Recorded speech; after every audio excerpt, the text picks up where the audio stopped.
Welcome to Agenda Edina, a news program summarizing the actions taken at City Hall that affect you most. I'm your host, Dorothea Marty.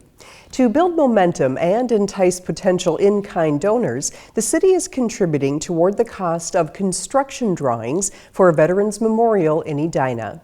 In 2011, the City Council approved the Veterans Memorial Committee's proposal for a V-shaped granite plaza within Utley Park, featuring 3 illuminated flag poles, a gathering space for more than 150 people, an area for contemplation with benches, a wall displaying the 5 military service emblems, and the names of those residents killed in action.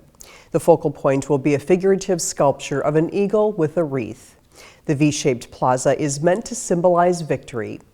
Fundraising efforts for the $450,000 project have been slow, so the committee asked the city to pay for construction drawings to take to companies that might agree to do some of the work pro bono. We feel it was very significant in that we reached a roadblock.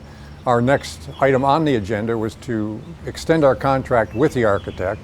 It would more closely define what potential donors, in-kind donors, would be asked for, and they could put a price on their services or their in-kind donations. The City Council agreed to pay for half of the cost of the construction drawings and plans. The committee will likely pay for the rest out of a designated fund managed by the Edina Community Foundation. Expanding their work beyond the walls of the Edina Arts Center, the Edina Arts Center Board was recently reborn as the Edina Arts and Culture Commission. The City Council approved an ordinance amendment establishing the Arts and Culture Commission, whose primary duties are to support art and culture in the community, recommend related initiatives, and develop and implement public visual arts programs. So that's the difference. It's between dealing with one issue and now dealing with all the other issues.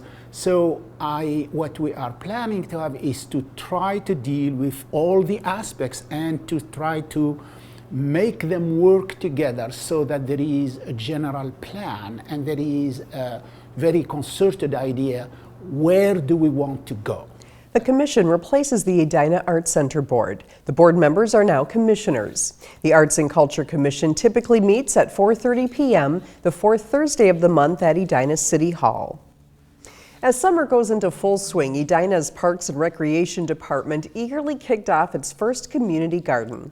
The pilot project allows residents to grow their own vegetables at Yorktown Park behind the Southdale YMCA. Edina 16's Dietrich Nissen has followed the developments and has more on the garden's first days. At first, the Yorktown garden was just this empty lot.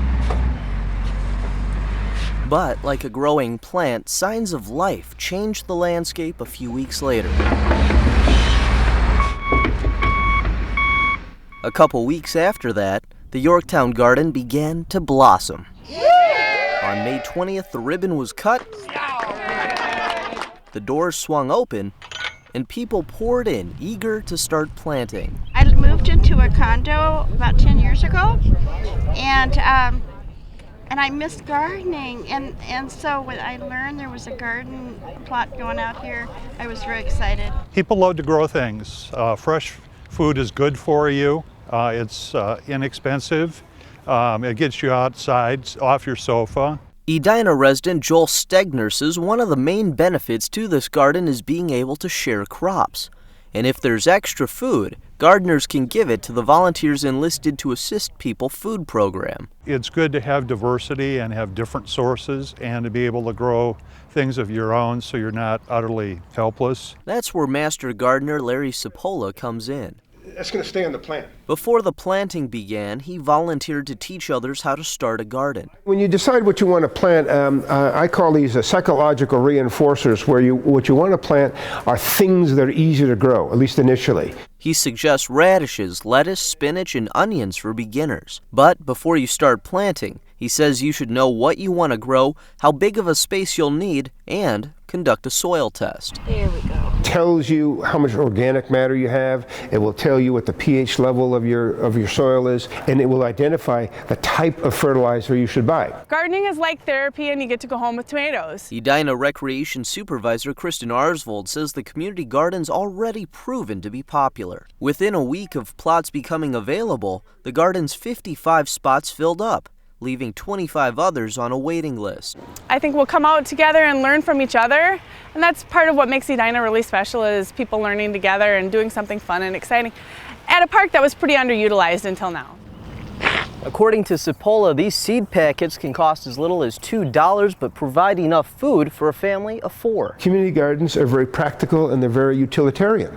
You can have some flowers there for decoration, but it's there to produce food, and that's the main benefit of it. And as their seeds grow, there's little doubt this gardening community is growing with them. In Edina, Dietrich Nissen, Edina 16. As of right now, there are no plans to expand the garden. However, if you have questions about gardening, you can meet with master gardeners at the park throughout June. Those dates are posted on the Yorktown Park Pilot Community Garden page at www.edinaparks.com. Thanks for watching this episode of Agenda Edina. I'm your host, Dorothea Marty.